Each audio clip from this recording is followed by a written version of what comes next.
welcome to Dave's Think Tank. Well, it seems that winter is finally over and only 2 months into spring it's finally safe to go outside again. When the nice weather finally arrives, people naturally start thinking about their yards. That initial spring cleanup's a chore, but it can be a gigantic task if you find you need to deal with pests.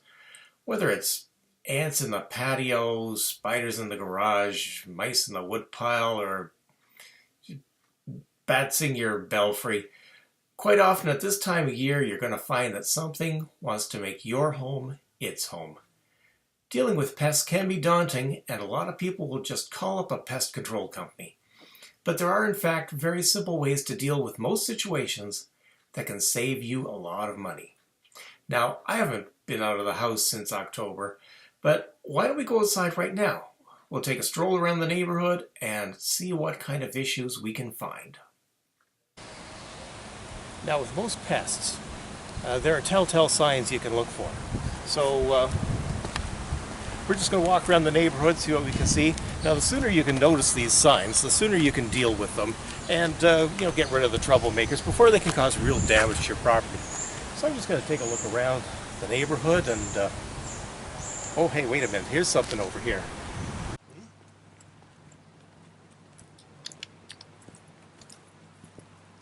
Okay, now take a look at this. This is a sure sign this homeowner has gnomes or more likely elves.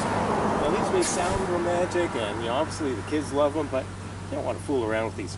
Out in the yard is one thing, but if elves ever got into your home, you may wake up one morning and find they've taken your leather jacket and made it into shoes. So you're going to want to deal with these as quickly as possible. We'll get into how later, but let's continue our survey of the street for now. Okay, now take a look at this. We have one here.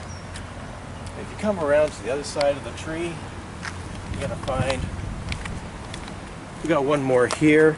And take a look. These are spreading all the way down the street. This is a problem that obviously should have been taken care of last year, but wasn't. Now take a look at the simple workmanship of the nest here. See the use of twigs? That's a sure sign this isn't gnomes, it's not elves. This is actually trolls that we're dealing with here. So this is a danger to pets and possibly even children.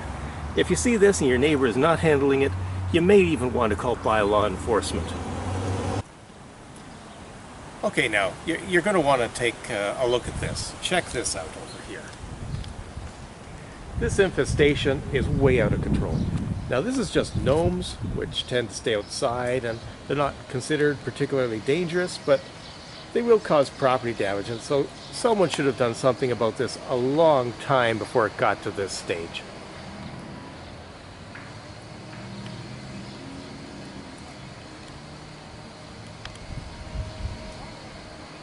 So I wanted to show you how to deal with these pests quickly and cheaply on your own. And fortunately, well, lucky me, I've actually got a nest in my own backyard. This is just a small nest, but as you can see, she's really made herself at home. She set up a little chaise lounge over here, and seems to be, maybe she reads magazines out here, maybe she's sunning. Here's a little swing for two more little fairies to curl up in.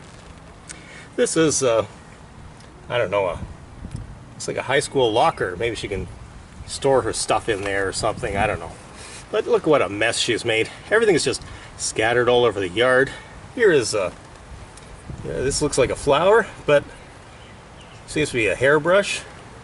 And this is, I guess that's a magic wand or something. It is not real magic. Don't concern yourself. Obviously, it's not real magic. And look, she's got a purse in the grass over here, and she's hanging up her clothes outside. Like, why is she doing that? There's no need for that. And what is it with these things and shoes? I mean, look at all the shoes.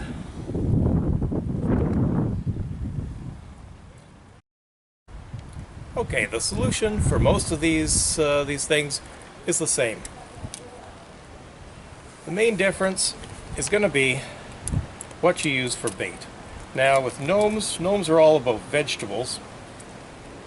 Elves, depends on the particular species, Keebler elves, you want to use cookies, Tetley tea folk, they're usually drawn in with a wet, used tea bag. Now for fairies, what they really go for is caramels. Especially ones that are kind of fruit flavored, maybe they're wrapped in a nice, bright, colorful wrapper. This is really going to draw her in.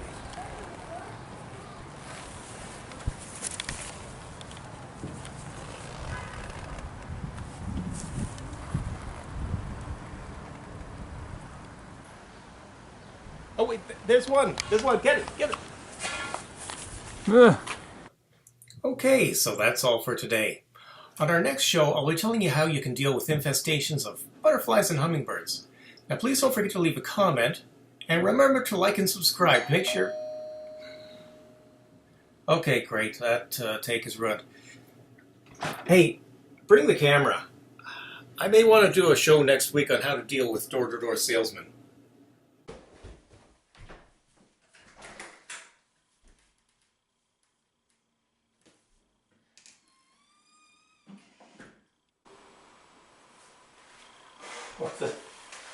This is a gift bag. It says happy birthday on it. It's not my birthday. Who would... Okay, so that's it for today. Be sure to like and subscribe.